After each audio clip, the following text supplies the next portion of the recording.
DPM, IIITDM Jabalpur for 2 terms, Dean Planning and Development for 2 terms, Dean Research Sponsored Projects and Consultancy, Head Design Discipline and Chief Vigilance Officer at IIITDM Jabalpur. He was the coordinator of the National Resource Center on Design established by MHRD, Government of India. He was also president of the Institutional Innovation Council at IIITDM Jabalpur, held under MHRD Innovation Cell, and nodal officer for international affairs at IIITDM Jabalpur. He was also organizer of the International Conference on Innovations in Design and Manufacturing, 2012, design workshops during 2010, 13, 14, 16, and 19. An international event organized in the collaboration with the Ministry of Foreign Affairs, Japan. He is a member of International Program Committee of CAD conferences and on advisory committees of various international conferences. He has been a part of multiple conferences, program committees, and technical committees. Besides, he has chaired numerous sessions in international and national conferences of repute. He also has delivered a lot of keynote lectures, plenary addresses, and invited talks. He also participated actively in international academic organization. With this brief resume of Professor Tandon, I'm privileged to read this out, sir. I know you for so many years, but there are so many things which I was not aware that you carry as your credentials. We are really privileged, sir, to have you in our program. And this program we have planned on system engineering, keeping in mind that industrial and system engineering has been somehow ignored area as far as the faculty development is concerned, because sometimes it is treated as a mechanical engineering discipline. However, everywhere industrial engineering and system engineering is treated as interdisciplinary, wherein people from all other streams can join and take part while they do masters and PhDs. That's the reason that when we opened up this link, we have said that this is going to be the multidisciplinary, and we have therefore out of 144 almost there's a representation from almost all branches. You'll find people from computers, find people from electronics, electrical, and another good thing is this 144 group of the participants, it has a balanced representation from almost all states. So almost every state is covered, almost all the disciplines are covered, and varied experience starting from 1 year to 25 years experience people are there. With this background of the participating group, I would hand over this to Professor Puneet Tandonji to please take over on the session and start his talk. Thank you very much, sir. Okay. Thank you, Vimlesh, for introducing me to the audience, actually. And thank you for your kind words also. So, good afternoon to all of you. I hope I am audible to all of you. Okay. So, when we were talking about this talk, honestly, I was not aware that these many participants will be there or what will be the background of the participants. But when I was discussing the possible topics with Dr. Vimlesh, we zeroed on this particular topic on which I'm going to give a talk today, that is on design thinking. The reason being that, as very rightly said by Vimlesh also, that system engineering is one such topic which is generally ignored by the people. It's not particularly by the researchers, I would say, or the people who work toward the future trends of engineering or technology. The reason is not that they don't give importance to this particular topic, but the normal thinking is that this is one topic which can flow in the direction where you are flowing. So no specific efforts or no substantial efforts are being made in this particular direction. Similarly, the topic on which I'm going to present today, that is design thinking, is a similar topic which, honestly speaking, all of us practice in almost everyday activity. I'm repeating, everyday activity. But we do not realize the importance of a systematic approach of design thinking. And that's why we are not able to reap the benefits which are possible if we apply systematically the design thinking approach. And this design thinking is also an eternal part of the system engineering or system approach of design. So, and this I'll make it clear when I go present my talk also.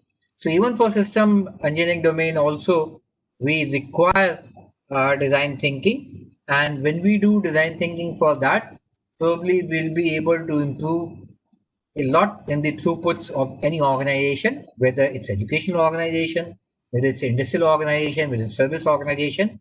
So that's what I want to bring to you in your knowledge. And obviously, since the time is limited, 1.5 hours, I cannot touch all the aspects of design thinking, which like hover around from 1 semester to 2 semester courses in different schools. But try to give you a bird's eye view of the design thinking so that you know what is the starting point and from where you want to take it over if you want to take it. Okay, so with these words, allow me to share the screen so that I can uh, show the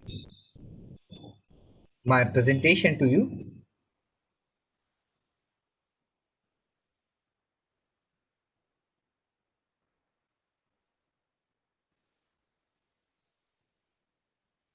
Yeah, is it visible? Is it visible? No, sir. Yeah, no, now it has come. Now it Okay. has come. Thank you for confirming. Okay, and let me make it the full screen. Okay, full screen visible? Okay, so Yes, sir. Yes. so this lecture on design thinking, which is a part of the Atal Academy FDP on system engineering. So all of you are aware of my name. My name is Puneet Tandon. I am from IIITM Jabalpur. And before I begin the topic, let me just show you a glimpse of my institute. So this is one of the iconic building of a lecture hall tutorial complex of institute. Okay. In, let me. So basically, this domain of uh,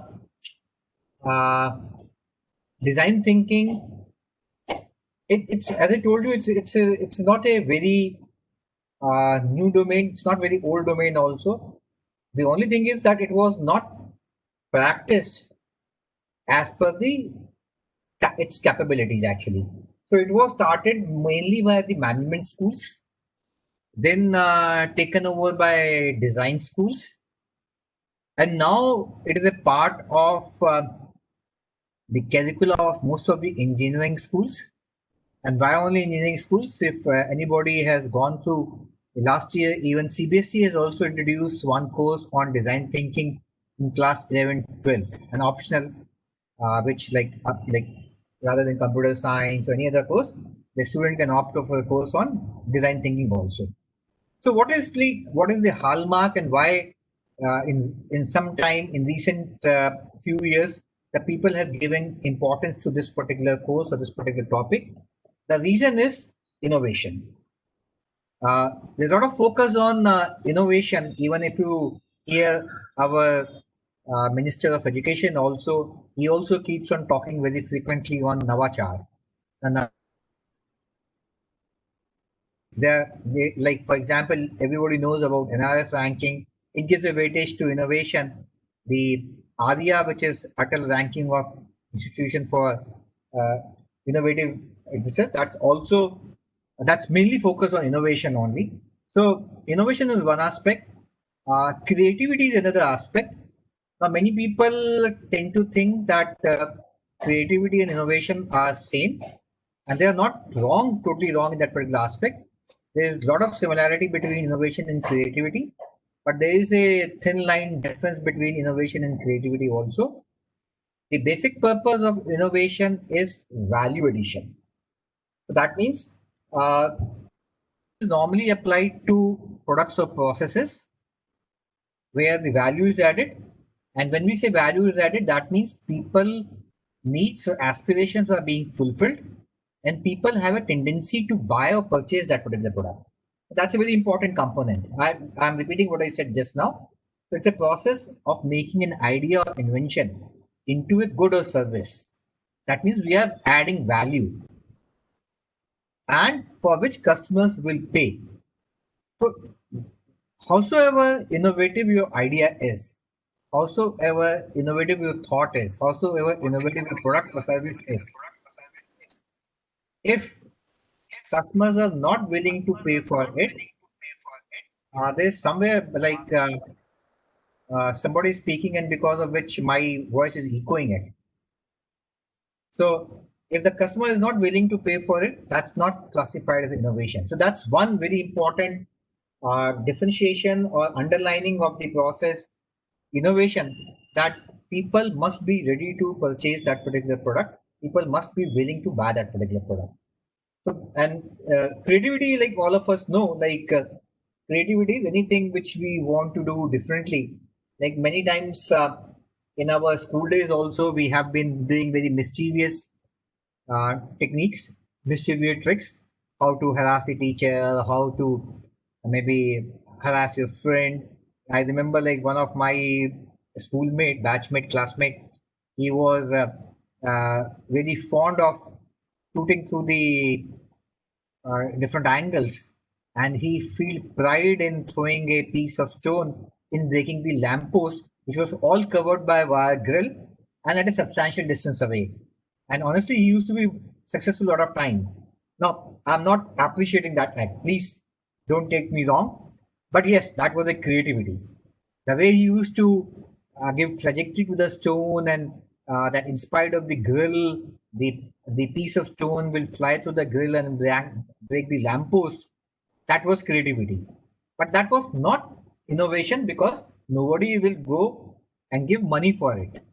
On the other hand, if the same process have been done for some other mechanism, maybe if we have designed using that particular technology, a transportation mechanism, probably based upon a slingshot type of mechanism, through which people can travel from one building to another building without going through the, like somebody staying at the top of building A want to go to the top of the building B. The normal procedure is that you come down the ground floor of the building B, cross the road, take another, go to the another building, take either stairs or take lift and go to the top of the building 2. What if we design a mechanism, say something like a slingshot type of mechanism, where person from the top of building A can be directly landed to the top of building B, similar to what I example was talking about, which was not a desirable creative action, but this will be a highly desirable and highly innovative action, because I'm sure there will be many people who will be ready to invest money into this particular process. But both creativity and innovation includes creative thinkers. And creative thinkers are normally meant to synthesize new combination. I'm sure everybody knows the meaning of synthesis. So joining new things. So they normally combine different aspects to make a new combination. And for that, broadly, there are two styles of thinking. The first is vertical or convergent style of thinking, and the second is lateral or divergent style of thinking. I'll explain this in the next few slides. So vertical thinking is basically more scientific, more technology in nature. It's an analytical thought process and will move sequentially, like 1, 2, 3, 4, 5.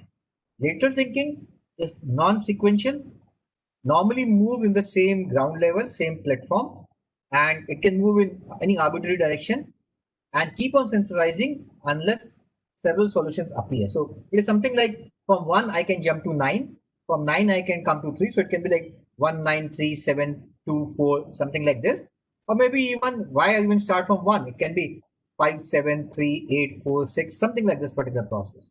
So that's a lateral thinking.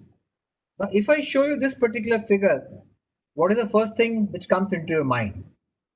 Maybe you can say a human face, but obviously the more important thing is the two parts of the brain, the left part and the right part. Now, I'm sure everybody knows, everybody would have heard in your school days, studied in your school days, in the biology classes in particular, that the human brain is divided into two parts, the left hemisphere and the right hemisphere, and both of them are designed to do specific tasks. The left side of the brain is meant to do critical activities, scientific activities, while the right side of the brain is meant to do creative activities, something like this. So left is more into logic, language, numbers, and analytical thinking, while right is more into expressions, emotional intelligence, imagination. So, for example, a musician, when he creates a piece of music, he is employing more of his right side of the brain. Same way, a writer, a painter, a sculptor, an artist. On the other hand, scientist, somebody who is practicing physics, for example, or mathematics, or an engineer, maybe mechanical engineer, maybe electronic engineer, they very strongly depend upon the left side of their brain.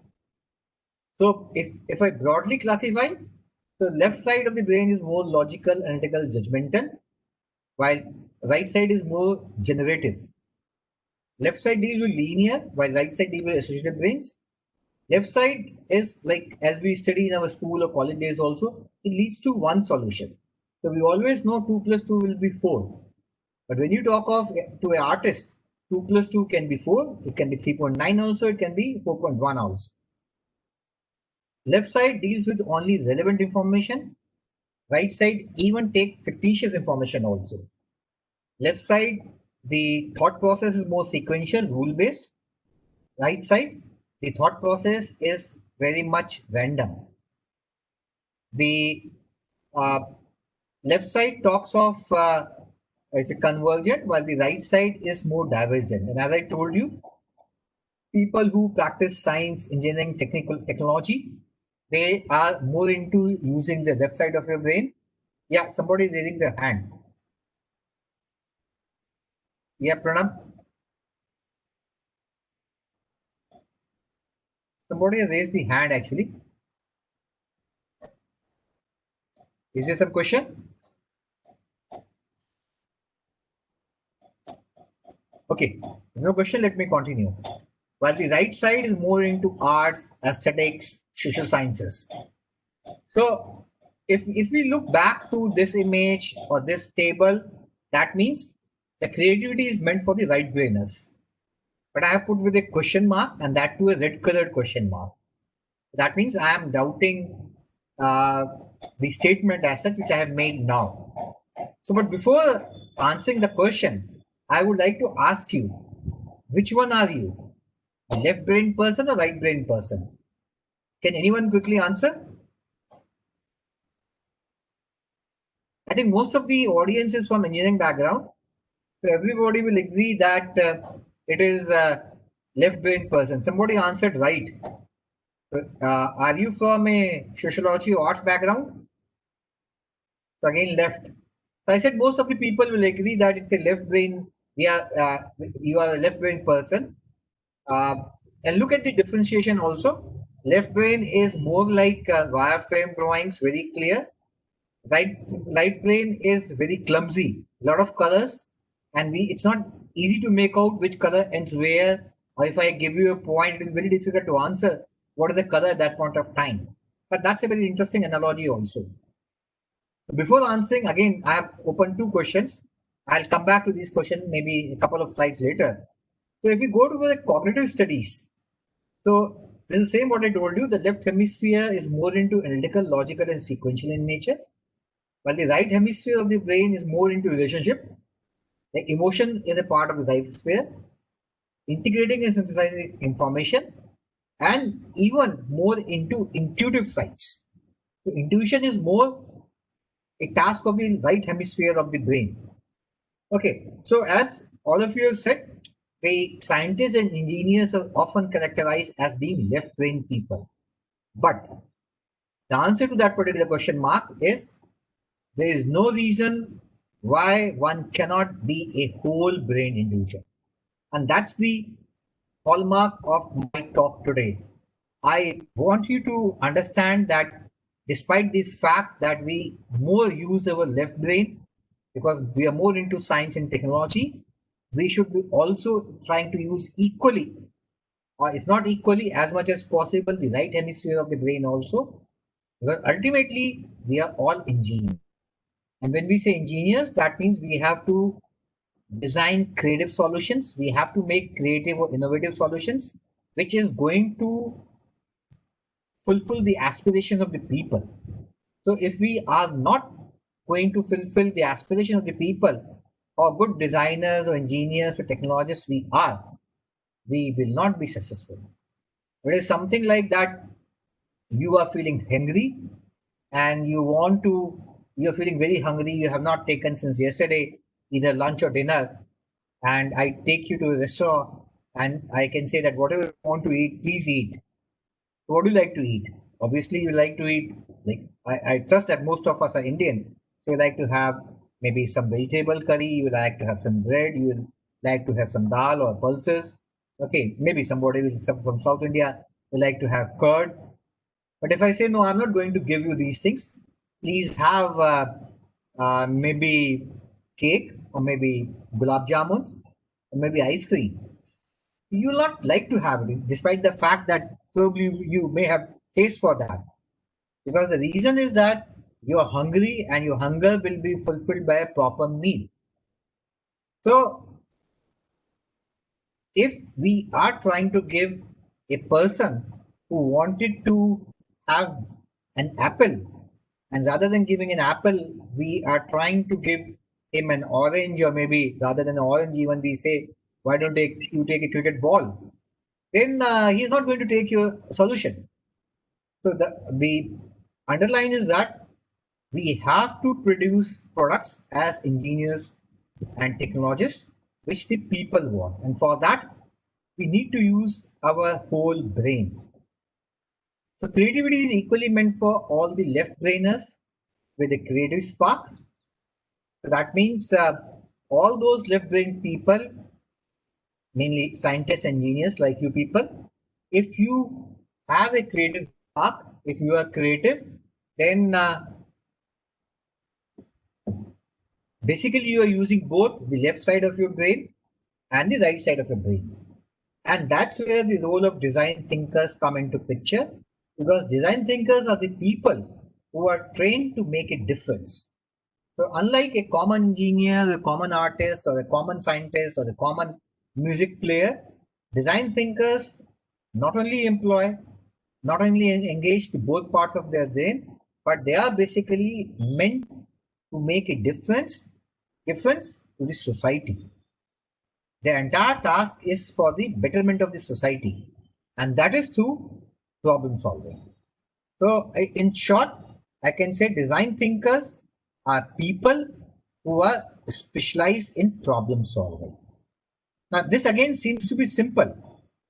Like all of us are doing problem solving, whether at our home, whether our offices, whether at our institute, whether when we are taking class and some student asks a question, we are problem solving. But we are more mundane in problem solving. We are more rhetoric in problem solving. So what I want, and like since we are heavily left brain users, so we only try to use our left side of our brain and give a sequential rule-based formula. Like I think everybody will agree, like when numericals in your course to students, or when you were students, when you were solving numericals, you know that for every numerical given, there will be only one right answer.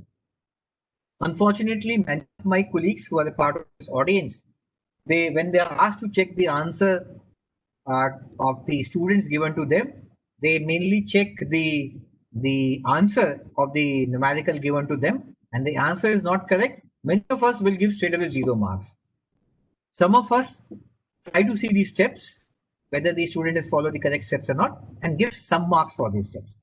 But hardly any will give 100% marks for a student who has done all these steps right, but probably given a wrong answer. So real life is not like that.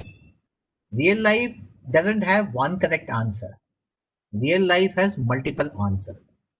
So suppose somebody is from Delhi, and for example, you have been asked by Dr. Vimlesh or Dr. Akhilesh that to attend this Atal course, you have to come to Bhopal. So do you have only one way of traveling from Delhi to Bhopal? The answer is no. You can come by flight, you can come by train, you can catch a bus, you can drive your own vehicle. And somebody is very fitness freak, he or she can walk down also, or run all across from Delhi to Bhopal. Even if you want to travel, there are multiple airlines. Even if you want to come by road, there are again multiple road networks which connect Bhopal to Delhi. So there are multiple answers. Now, which one is right or wrong depends upon various factors which are prevalent at that point of time. Say, for example, you are suddenly asked to travel and you look at the flight scenario, you find that the flight tickets are exorbitantly costly. Obviously, since the money has to be paid out of your pocket, you will not like to travel by flight. Trains are all fully occupied, all booked. You don't have any connection in Indian Railways also, which you can manage a HO quota. So you can't travel by train also. So what do? You either hired a taxi or you took out your own vehicle and start driving from Delhi to Bhopal. Now you have done Googled the passage and you find out the shortest path, a very nice, clean path, and which will land you to Bhopal in maybe 10 hours. You started driving. Suddenly, after a few hours, you find out that the way there is some major repairs going on and the route is diverted. Or maybe there is some mishap has happened and there's a traffic jam. So will you still like to continue with the same route? The answer is again no.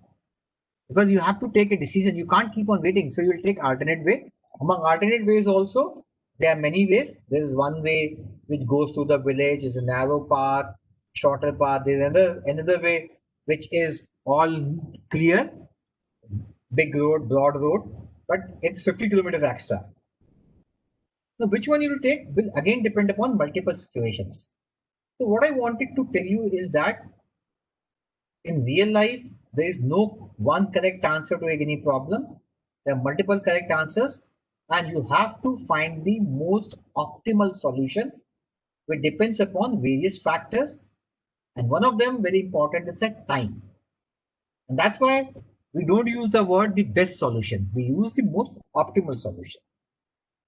So, if you are a design thinker, you will be always into problem solving. So, like this is a problem solver. This is a design thinker. And if you look at this image, there are problems which are coming in various shapes. Like for example, I hope you are able to see my mouse.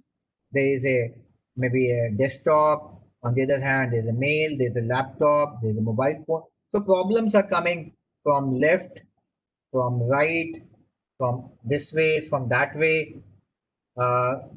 Just hold on, please.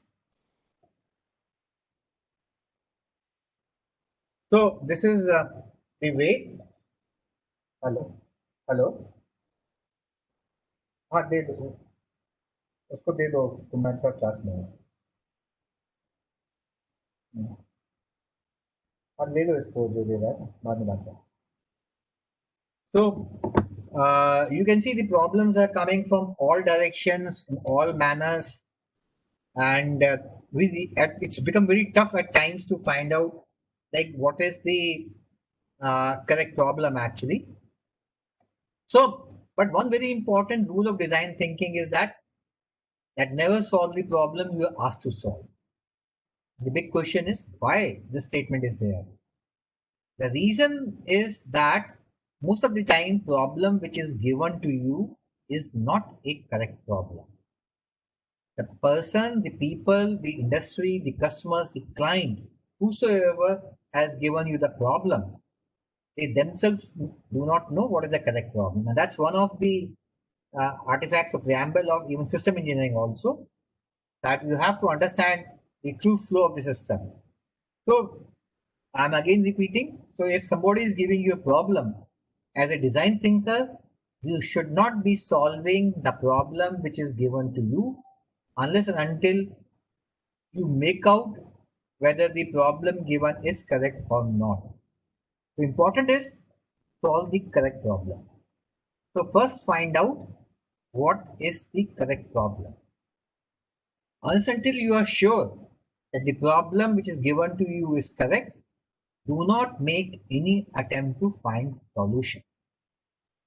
And even if you do it, I'll repeat this thing later also, don't come to the solution, but try to find a variety of solutions. What we say diverge.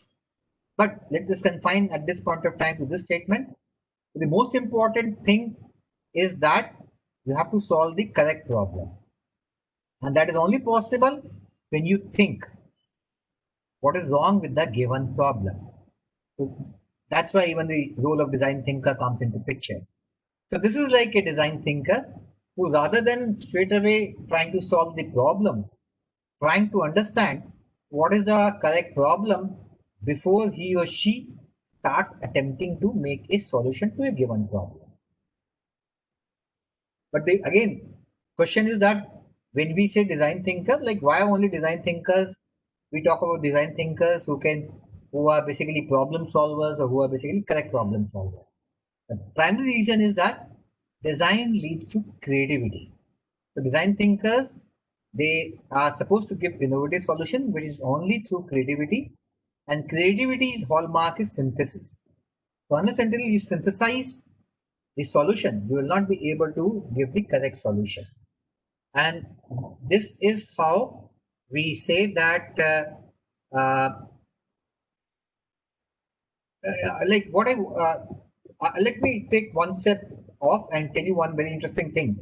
Like most of the engineering education, not only in India, but even across the globe is based upon analysis. So you are given a solution or you're given a problem, you analyze it. It's not into synthesis. And it is synthesis which is meant to give you innovative solutions, innovative products, not the analysis. I'm not saying analysis is bad. Analysis is important. But if you only confine yourself to analysis, you don't synthesize, we will be left in a world where there are no new solutions. So we'll be only dealing with the existing solutions, and we'll be trying to find out that the fan is moving. If I put a mosquito or a fly on the fan, one of the fans of the one of the blades of the fan, my ceiling fan, how does the air circulation be changed? And if rather than a fly or a mosquito, if a lizard is sitting on top of one of the blade of the fan, how the aerodynamics will change at all. That's we'll keep on doing. We will never try to come up with another way of air circulation. Okay, and probably that means end of the civilization. So synthesis, according to me, is more important. Again, without belittling the contribution of analysis. So there is a very dire need that we need to revamp the engineering education to synthesis-oriented education. So creativity is a methodology for innovation and enablement. So it is enabling different types of solutions. And why design thinkers? Because the present time is ripe. Present time is ripe from the social perspective, from the economic perspective, from the environmental perspective. And this is a time where we need to improve the society, where we need to work on improving the economy, and we have to work to take care of our environment. And there are no people who are better than design thinkers who take care, address the social improvement, economic improvement, and environmental improvement. But why only design thinkers? Like I've been trying to sell you one solution. You may say that probably since my topic is design thinking, so I'm trying to sell you one idea of design thinking. I'll tell you what are the characteristics of design thinking, and probably that will help you and understand why I'm selling design thinking. Because there are people who venture out of box. Design thinkers are people who try to think in very different manners, who are open-minded. That means they are ready to listen to the concepts of the other people, suggestions, and they join. They are not restrictive. They are not confined to their own solutions. They are not conservatives who enjoy collaborative ideation. So these are the people who work in multidisciplinary, interdisciplinary, cross-disciplinary, transdisciplinary teams, and they collaborate very strongly to come up with a very, very different product. So this is, in fact, hallmark of today's engineering also. If I ask you, and I ask you to answer honestly, whatever branch of engineering you belong to, can you tell me a single product, whether it's pure mechanical, pure electronic, pure computer science, pure civil, whatever you want to say? Can you name a single product in present era? I'm sure you'll agree with me. You cannot identify a single product which is purely mechanical or purely electronic.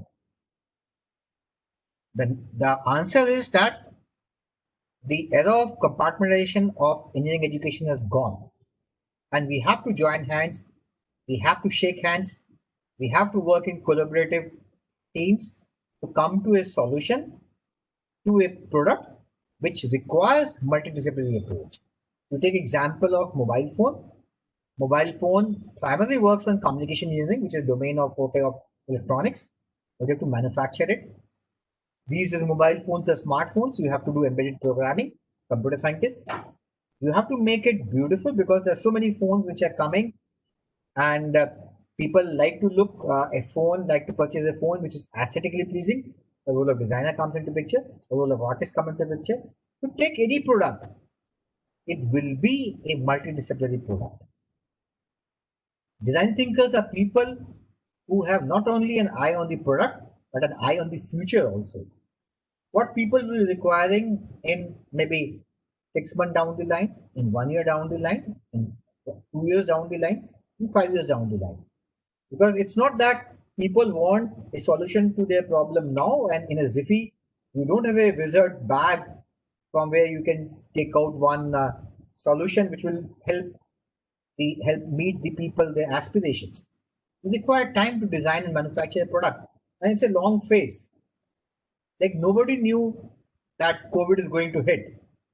And even when the COVID is hit in the month of last October, so we are into 1 year, and we have not found a solution to the COVID problem. So nobody has a magic bag. So from where one can take out a medicine or a vaccine which can help resolve this particular problem.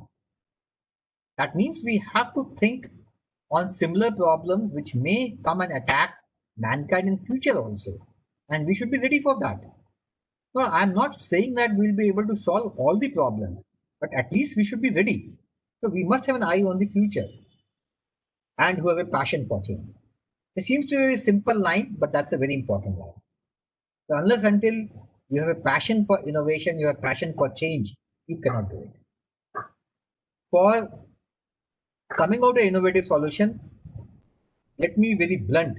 You do not require a very hardcore scientific or technological mind. You should not be topper of the class. But this passion is more important. And I have seen, you must have seen also that when you give multiple projects to your students, somebody who is in the middle of the rank or who is a poor academic performer, he comes out with a very innovative solution. While the class toppers, and unfortunately, most of them are very bookish in their nature. Unfortunately, I also belong to the same category, but I feel pride in saying that I'm not that much bookish also. Because those lack passion of change, while somebody in the middle of the run has a passion for change, and they are able to bring out that change. Who tell visual stories, who try to build stories either in the form of maybe physical prototype or in the form of virtual prototypes, and then sell those stories to the customers. The customers are ready to buy those solutions, which is a prerequisite of innovation. And the most important things, who do all these things with a spirit of goodness. So their basic objective is to make the society a better place to live in. So this is by design or engineering. Every time they are trying to make the society a better place to live in. And in simple words, design thinking is nothing but joining hands of open-minded designers or thoughtful engineers. So this group of people will like to experiment, will like to develop prototypes. Among those prototypes, they are ready to find flaws. It's not that since I am making, I feel that my product is perfect. So in your products also try to find faults. But you should not rest by finding faults. You should rework on those faults quickly and learn from it. So one very important lesson from this statement, I'll show it later. It's very important to fail in innovation in product development also. Unless until you fail, but most important, after failures, you rebound.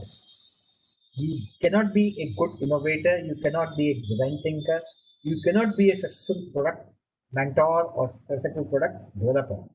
And then finally, it has to be included with business analysis, because ultimately you have to sell.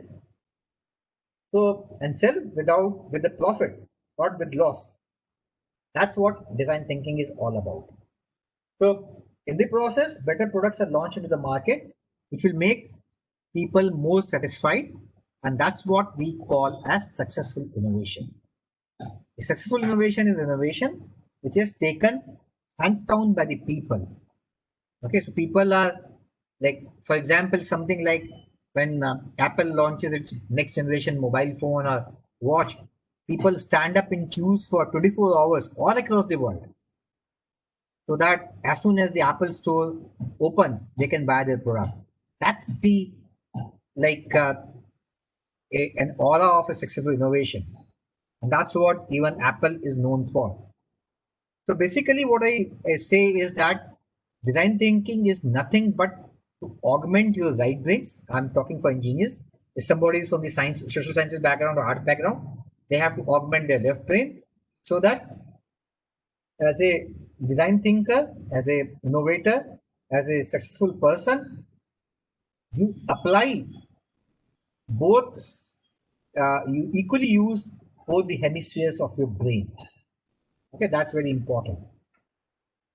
Another very important thing is that you must combine business with design, because in the present era, businesses need to be ambidextrous.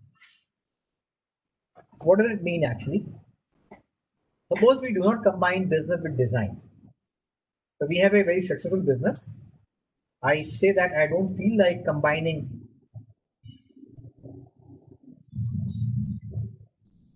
business with design. So what are you going to do?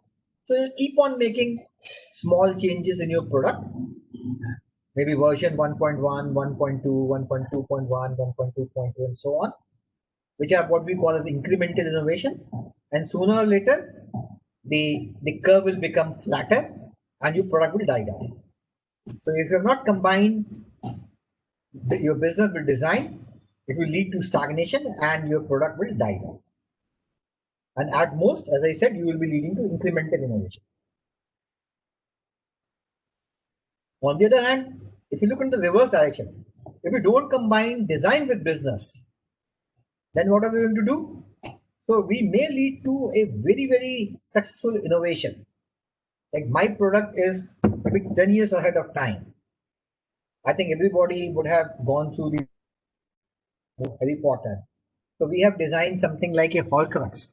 I hold that particular product, I think of a place, and I can move from here. So I probably, let's say this is a Horcrux. So I hold this cap of the bottom, I think of New York, and within a few seconds, I find myself in the center of the Times Square. Or maybe I think of Moscow, and I am maybe at the center of Red Park. Okay, so in front of Kremlin. So wherever you think of, maybe you think of Tokyo, and you are in the center of Japan immediately. So that type of product you have designed, but you have not combined business with design. So what is it? So in spite of the fact that your innovation is successful, it will be a failed innovation, because since business is not combined, people are not willing to take your innovation, and it is destined to be a failure. So design thinking is means that there is a need for creative producers and product managers who can work in cross-functional teams, who can have a deep insight into the thought process of the users, what users want, why they want, why only this, why X, why not Y. They should be able to collaborate. They should be able to visualize ideas. And most important, they should be able to solve the customer's problems rather than giving some fancy design styling or branding. So something which looks very good on the superficial stage, on the facile stage, but doesn't carry substance.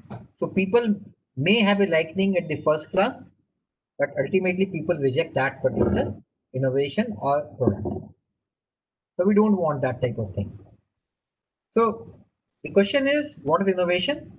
So innovation is nothing but an idea that sells.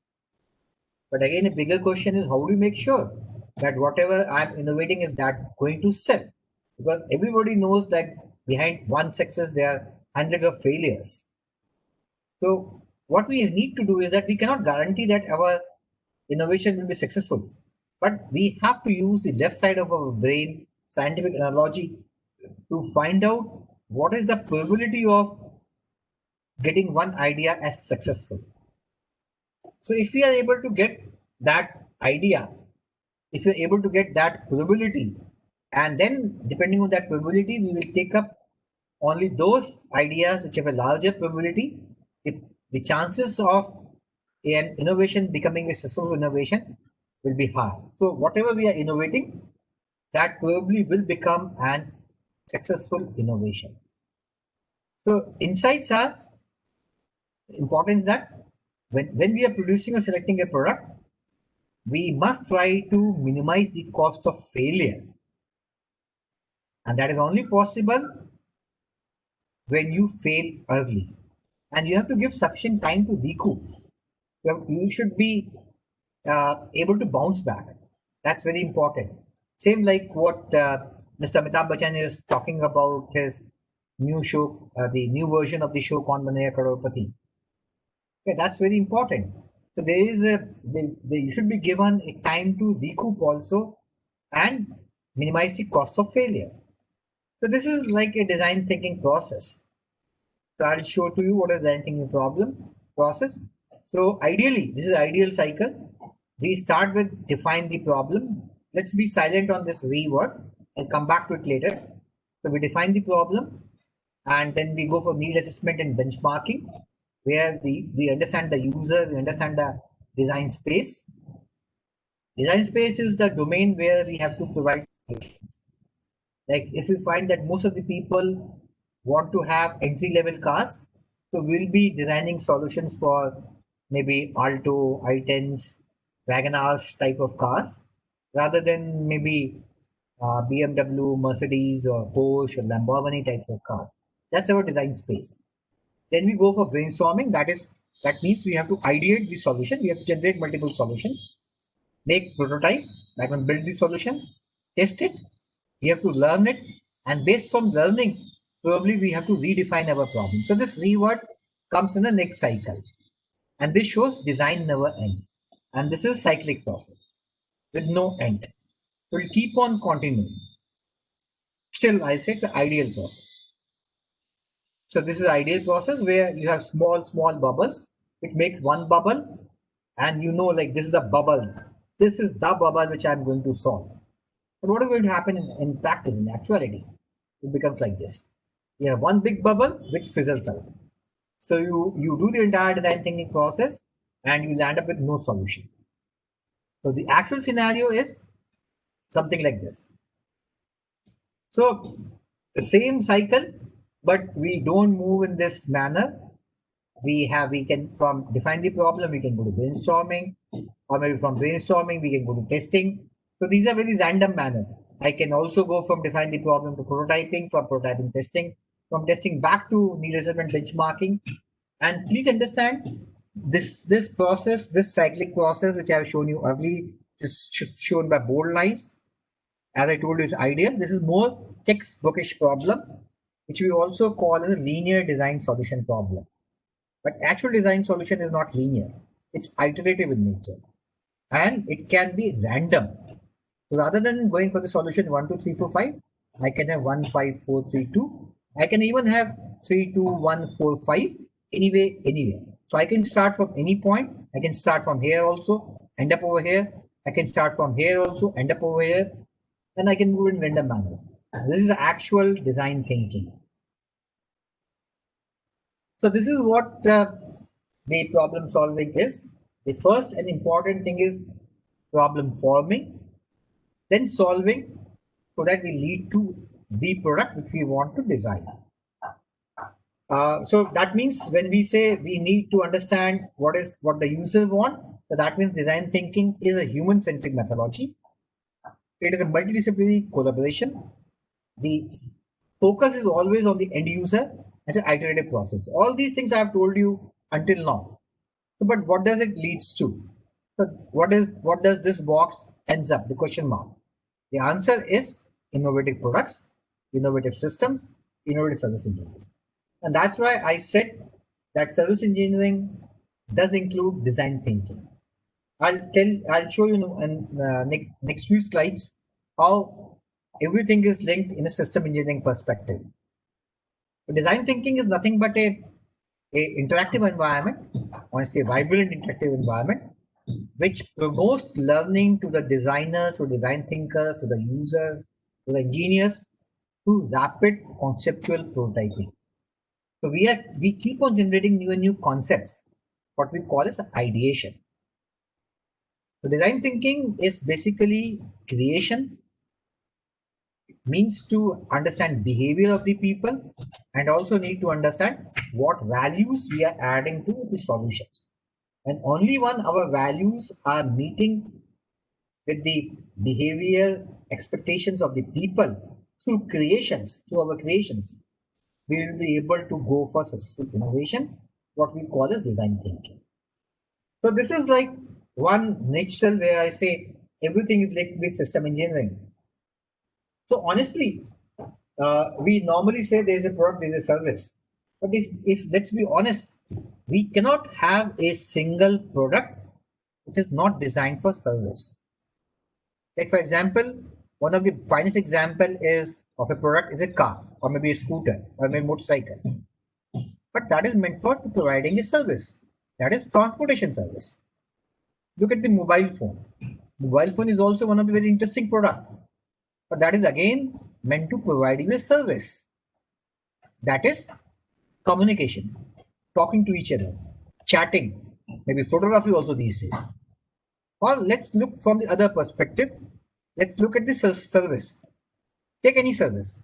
Maybe education is a service. Now, education cannot be delivered unless until you have products. You have some lectures, you have classrooms, you have teachers, which is also product. So, okay, so we have different services. Or maybe look at the hospital. The hospital is again a service, but that cannot be performed. Like for example, no surgery can be performed unless until you have a operation theater, which is a product. You don't have a surgical tools. Your doctor cannot measure your blood pressure or even your heartbeats unless and until he has a BP measuring device or a stethoscope, which are products. And these days, medical science is very strongly integrating with design, with engineering. And so that means all products are designed for a service, and all services are achieved only through product. And that's lead to a cumulative fit, what we call a system. So when we talk about system engineering, two very strong pillars of system engineering are a product and service, which we like to improvise through design thinking, so that in short, or in a nutshell, that is the system engineering approach is being improvised. So this is like a the complete product design process. There are many people, many researchers have proposed many solutions, and I was telling you at the beginning of the class also. So design thinking started from basically management school, which was basically graduate school of business of Stanford University. Then it was taken by D School, which is a design school again of Stanford University. There are many companies which are like spin-offs from the Stanford universities, which have made design thinking progress leap and bound. And this 7-step product design process, which is basically we also call as a design thinking process, is an output of one of the professors of D School of Stanford University. So the 7 steps are define the problem, give brief. I'll very shortly take up in next 10 minutes these topics also that make you understand. Then do research, then ideate, make prototype, select, implement, and learn. So when we say design, we come up with a design brief or client brief, what exactly customer wanted. And remember, I have told you, we'll not be starting with what client has given to you. You have to do your own research to find out whether the problem is correct or not. So you do a background study. So you do what we call as a background study to help you identify that defined part of the things. Then you Once you are able to define the problem correctly, don't come up with solution. Don't come up with a solution. Look for multiple solutions. So never think of one solution. Try to think of as many solutions as possible. Substantiate those solutions through prototype. So resolve around those solutions. Then select the best solution with a rationale. Implement. Make that solution into a product that is a delivery mechanism. And through all these, although I've shown learn after implement, but basically learning is connected with all these steps. So after every step, you are learning and you are improvising your process. So this is your design thinking process. So design thinking basically, although if the diagram which I've shown to you appears to be linear in nature, but it basically means revisiting these steps multiple times and in the process reworking. So I am not moving this sequential direction. It is quite possible that from here I go back to this step, or from there I go back to this step and then again start. So that's what we say, it's an iterative in nature. Again, somebody's mic is opened and it's creating disturbance actually. So let me take up very quickly all these 7 stages to make you understand. The first stage is define. So define means we have to identify what the problem is. And remember, when I say what the problem is, we have to come up with the correct problem, not the one problem which is given by the customers or the client to you. And that means we are starting with generating and or receiving design brief. So the design brief is nothing but client's requirement for the job. It means a very specific goal, and it also means establishing working relationship. For example, if the working relationship is established between a client and designer, the designer will know if I say use the term stylish or cool, what does the client really means. If I say give me a cool pen, so probably I mean I want a bright black color pen. That's what I mean a stylish pen or a cool pen. On the other hand, some other customer will say a cool pen or stylish pen means very flamboyant type of pen. So these are key terms which have different interpretations and which will be only established by making a working relationship. Define is normally obtained by 5 W's, which is who, what, when, where, why. Like who is your client, which will help you the size, nature, and characteristics. What design solution is the client expecting of? When will the design be needed and for how long? Where will the design be used? Maybe media, location, country. Why the client think a design solution is required? So these are the 5 W's. And then apart from 5 W's, we also should come out with how will be the solution be implemented. That is budget, distribution, campaign. So for any company, there is always a product which is trying to sell. There is always a proposition, and the company always have some values. So for example, if you look at Tata group of companies, Tata conglomeration, they have a different values. If you look at Bajaj, they have different values. If you look at Reliance, they have different values. If you look at Google, they have different values. If you look at Amazon, they have different values. And they also sell different products. It is quite possible that they are selling similar products also, but their values are different. And the most important thing is that these propositions must be different. So what we need to do when we are defining is that every product must be within the values. So this outer circle, yellow one is my values, the company values. The white one is the product, and every product is having some proposition. What we call as unique selling proposition or USP. So unless until every product which a company makes under its own values has USP, or what we call as a point of difference, it is not going to sell.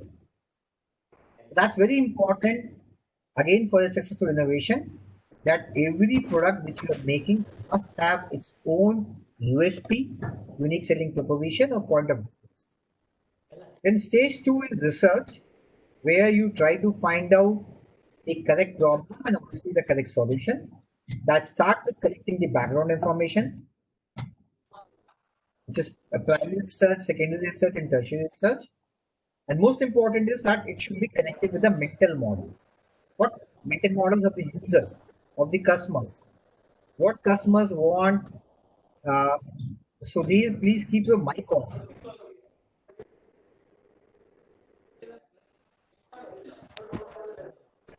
Please keep your mic off, Sudhir.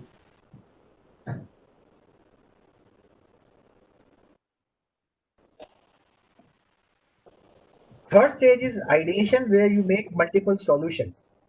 That is creating potential solutions. Like, for example, I want to write my own name. So these are different styles I can write. Now, you may like some of these styles. Even I may like some of them, some of these styles. I may not like some of these styles. So important thing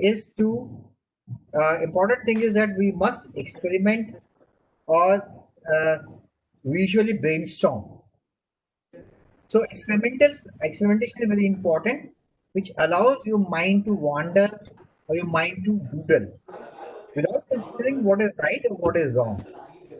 And the process, we reject the conceptions of the free mind. Then, please keep your mic off. It's unnecessarily creating a lot of fuss.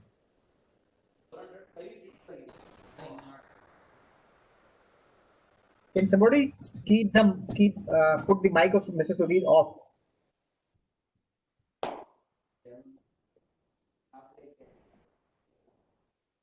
The fourth stage is prototyping, where we resolve solutions. So whatever solutions have been generated, so through ideation we have generated hundreds of solutions, hundreds of solutions for the same problem. So we try to resolve it because ultimately we have to make only one, and that is possible by solution.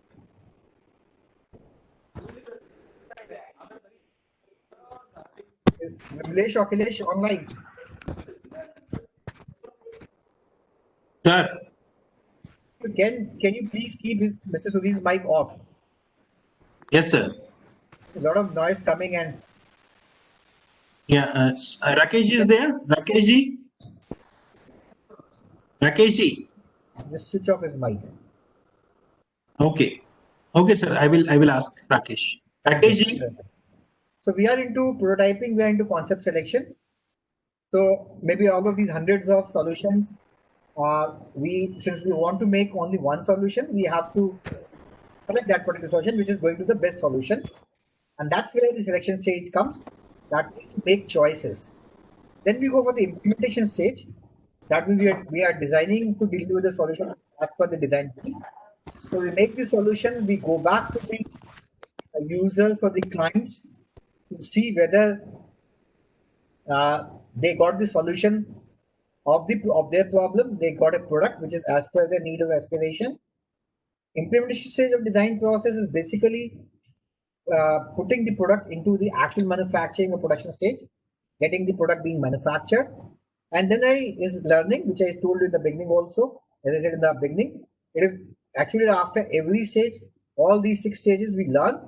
The idea is to collect feedback and improvise the design process. So it means to refine and learn from the design thinking process. So I just wanted to take up some questions. So I'll quickly summarize my aspects of design thinking from a different perspective, but to make you understand uh, what exactly is design thinking and why do we call it design thinking. So the focus of design thinking is to ensure that the results fit the needs or desires, needs and capabilities of the human beings. So please look, these are three very important needs. They must meet the desires of the people, they must meet the needs of the people, and they must meet the capabilities of the people. Suppose you want to play tennis, that's your desire, and you want to, your need is to have a good quality tennis racket. I'm a designer, I'm into a product goods manufacturing company, sports good manufacturing company. I have designed an excellent tennis racket. Now, this racket has to be used by school-going girls. But the weight of that racket is, it's a very good racket, very good quality racket. But I have made a big racket. I have designed for men, and that too probably the men of North America or maybe North Europe. You understand, they are like big-bodied people. So it's something like a 4 kg or 5 kg heavy racket. Now you know that Indian girls they are not that strongly built. So for them, this racket will become very heavy. They are not looking for that thing. So even my solution is very good, but it's not as per the capability of the user. This is a very important point. So design or thinking does mean that giving solution as per the human desires and needs. But many times these desires and needs are local in nature. So we have to do the research as per the target segment also. So for example, if you look at, again, if you come take the example of maybe females or girls, the females or girls of Asian region, particularly if you look at the Japanese girls or the Korean girls, they are small in height, they are lean in frame, and compare them to the girls of, again, North America, North Europe, which are tall, which are relatively heavily built. So there, the solutions cannot be copied. Or even if you look from the Indian perspective also, we know, like for example, if you're looking for a dress, a dress for a school going boy and a man will not be same because the physiques are different. So you have to understand from this perspective that obviously the first and foremost is we have to understand what are the desires of the human being. From those desires, we have to understand what are the needs, exact needs in black and white, what we call a design brief, what we come up with design brief after identifying the correct problem. This comes when we do extensive research and find out what is the correct problem, we come with the needs. And then we try to propose solutions which are as per the capabilities of the human beings. So these are three very important steps, and this ensuring of the result fits into the human desire, needs, and capabilities is what do you get from this Rubik cube? What is the first thought comes into your mind when I show you Rubik cube? The first thought which may be coming into mind, I hope you'll agree with me, is problem solving. So this you do with problem solving only. So that's the task of a designer. However, the most important step in problem solving is there are two very important steps. The first step is to find the right problem. Don't try to find out the solution for any given problem to you, but first find out what is the right problem. So if you are given a problem statement, dissect it thoroughly. Find out whether it's right or not, which in all probability will not be. Because you have to understand from where the problem has come. And whether if the people who are given to your problem, they're in the right frame of mind or not. The first stage is to find the right problem. Suppose after extensive research, after extensive study, you are able to find out what is the right problem. And I told you in the beginning, there are two important steps in the entire process. So what is going to be the second step?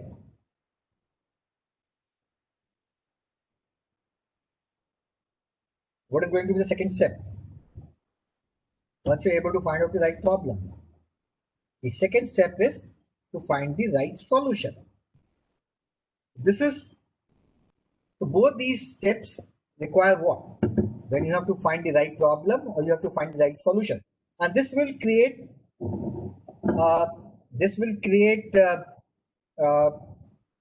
solution for any problem in an innovative manner. And as I told you, when you are trying to solve the problem, when you are trying to frame the problem, you are given a problem, you diverge. Then you converge when you are finding the solution. Then once you have identified the correct problem, so this is a problem phase, problem identification phase. Then when you have to, once the problem is defined, don't find the solution, but find multiple solutions. Again, diverge. And then once you have find multiple solutions, start rejecting the solutions which are not good by eliminating, by combining, by joining, taking one part of the one solution which is good and joining it with the some other solution which other parts are good. Again, converge, and this will give you the correct solution. So this is a solution phase. The first is the problem identification, and this approach is called as double diamond approach because there are two diamonds, and both of them include diverge, converge, diverge, converge. Okay, and both these steps to find the right problem, what solution, it requires a lot of thinking, lot of iteration, lot of work, and that's why we call this entire process as design thinking. I think I'm able to make you understand why do we call it design thinking, what's the design thinking all about. Let me stop over here because I know there might be many questions and I want an interactive session. So we still have some around 10 to 15 minutes. I'll be happy to take some of the questions and make you understand if anything is I'm not able to make it clear. Okay, please, I'm open to questions, and if everybody agree, I can switch off this presentation so that we can have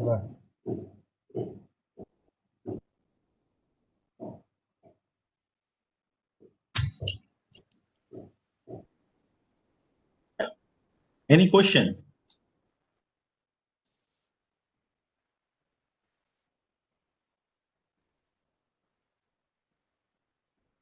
I think you can ask, you can unmute yourself and you can ask the question. Good evening, So sir. only so only those who are going to ask questions can unmute, else everybody will remain muted. And once you are done with your question, then you can mute yourself. Yeah, come on. Good evening, sir. This is Swapnil from Mumbai. My question was, am I audible? Yes. Yeah. So my question was, how design thinking has significantly contributed to the current situation of COVID-19? Can you give some examples wherein design thinking has helped in with respect to the current situation in any what we can say field or for any parameter for that case? so please can you come again with a clearer voice? I'm not able to understand. My question was, can you give currently example wherein design thinking has helped to what we can say tackle the current COVID-19 situation with respect to technology or with respect to some what we can say new design related to an equipment or related to certain what we can say new ideas? It's a very good question actually, and if you look at the entire research being going on to find a vaccine for the COVID-19, we are into design thinking process because if you look at the multiple solutions of the vaccines which are with different research laboratories, different biological labs, different universities are working on, they are trying to address different mechanism. Like some group is thinking that we can kill virus. Some group is thinking that, and that can be through maybe injection of another bacteria. Some group is thinking of maybe if we inject plasma.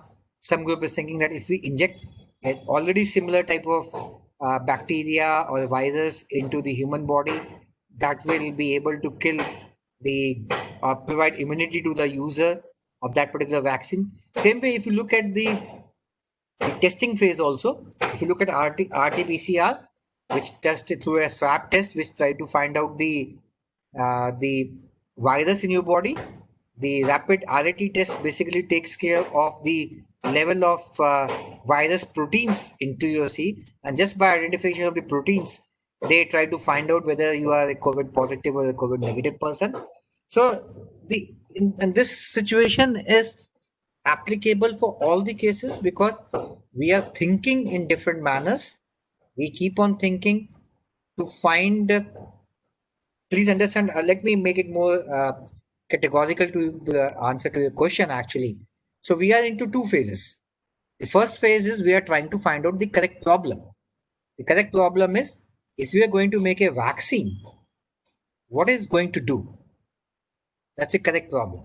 And then there are multiple groups which have find out probably as per them the correct problem. And based upon that, they are in different stages of finding a solution. They are still into multiple stages of finding a solution. And even if some of them have found a solution, they are still testing whether their solution is correct or not. If the solution had not been correct, they have to go for retracting, iteration. That's what design thinking is all about. Hope I am able to answer your question. Yes, yes. Thank you, sir. My pleasure. Any further question?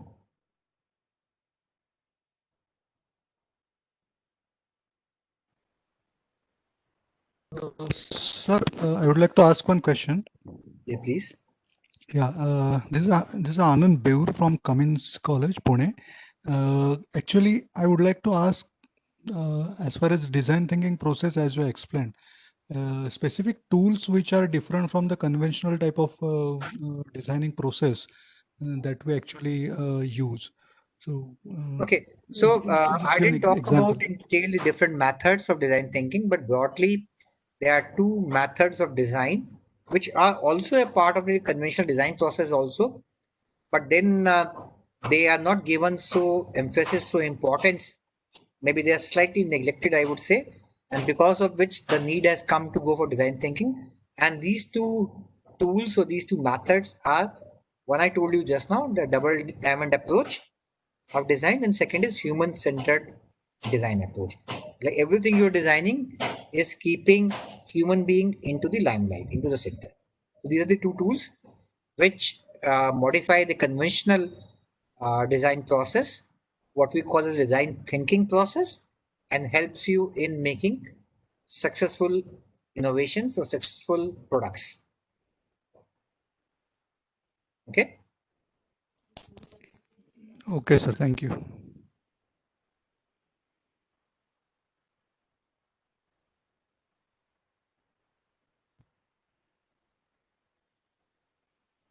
I'm still open to maybe take a few questions.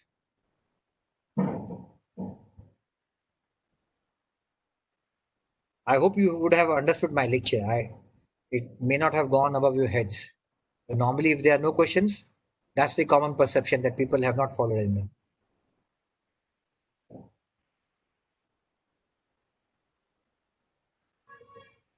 So if there are no questions, Akhilesh, I think we can wind up. Sir, Vimlesh sir, are you there? I'm not able to see Vimlesh. So Yeah, I'm there. I'm Is there. there, is there, Yeah. is there. Okay, okay. I'm very much there. Yeah, yeah. So, sir, I what think should you? no issues. If there are no questions, then it's okay. Yeah, yeah. So there are two meanings when we don't have any question in the class. yeah, I told the same One thing. what? I told Well, either you have I understood got everything or you don't have understood anything. First is so nearly one thing. impossible. So I take it Yeah, that nobody understood anything. No, I'll go other way. Everybody has got because I No, but, attended your full lecture. I attended your full lecture, and but it that's very was difficult actually. wonderfully To done. be honest, Yeah. if it had been understood, then normally the questions are large actually. Maybe, Yeah. maybe sometime. Yes. Yes. Anyway. So, if no questions are there, then on behalf of this group of the participants, I myself and Akhilesh, the Department of Mechanical Engineering and MNIT Bhopal, we extend all gratitude to you for your sparing time to this program and made this lecture very interesting to all of us. In fact, you rightly started that when we were discussing about the topic, we had 2-3 options and we picked up correct Yes. this particular topic because system approach. I do understand that you always begin with the design of a this design thinking, which normally is not taught anywhere in our typical courses, True. typical programs. So, So English, if you allow me to interrupt you for a second, actually. yeah, please, So please, even please. when we talk of a system also, so either we go system is how can you define a system? Either it's a top-down approach, you take a system and then you go products and services, which are interlinked to make a system. Or you Correct. go bottoms-up approach, you have products, your services, your things, and you join them to make a system. So both of them Correct. are together. And whenever you are trying to solve the problem of a product or a service, ultimately you're solving a problem of a system. And that's where design Right. thinking is required. Correct. So, thank you very much, sir. We'll say bye for this time, for this session. And I'll just have 2 minutes talk with the participant before we break for 15 minutes. I mean, before the third lecture comes to the series. Number one So is, Can I quit? yes, sir. Okay, thank Yes, you sir. very much Yes, sir. for Yes, giving thank me you. this Thank you, opportunity to sir. interact with all of you. Thank you very much. Yeah. Thank Okay. you very much, sir. Thank you. Okay. Okay, bye. Bye. Take care.